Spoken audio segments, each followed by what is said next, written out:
ബിസ്മില്ലാഹിർ റഹ്മാനിർ റഹീം. അൽഹംദുലില്ലാഹ്. അല്ലാഹുമ്മ സ്വല്ലി അലാ മുഹമ്മദ് വഅലാ ആലി മുഹമ്മദ്.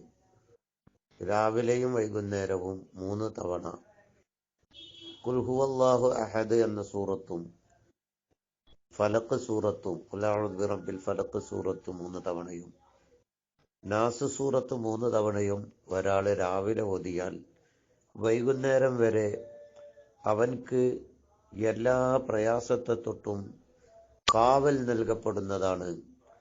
അവൻക്ക് എല്ലാ അപകടങ്ങളെ തൊട്ടും കാവൽ നൽകപ്പെടുന്നതാണെന്ന് നബി സല്ലല്ലാഹു അലൈഹി വസല്ലം തങ്ങൾ പഠിപ്പിച്ചിട്ടുണ്ട്. അബ്ദുല്ലാഹിബ്നു ഖുബൈബ് റളിയല്ലാഹു അൻഹു പറയുന്നു, ഖാല റസൂൽ നബി സല്ലല്ലാഹു അലൈഹി വസല്ലം തങ്ങൾ പറഞ്ഞു, നീ പറയണം. അപ്പൊ ഞാൻ ചോദിച്ചു, എന്താ നബിയെ പറയേണ്ടത്? അപ്പൊ നബി തങ്ങൾ പറഞ്ഞു, നീ ഖുൽ ഹുവല്ലാഹു അഹദ് എന്ന് പറയണം.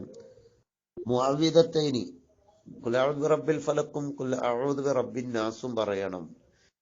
നീ രാവിലെയും വൈകുന്നേരവുമാകുമ്പോൾ 3 തവണ. എന്നാൽ തക്ഫീക മിൻ കുല്ലി ശൈ, എന്ത് പ്രയാസങ്ങളെ തൊട്ടും നിനക്ക് അത് കാവലാകുന്നതാണ്, അത് മതിയാക്കുന്നതാണ്.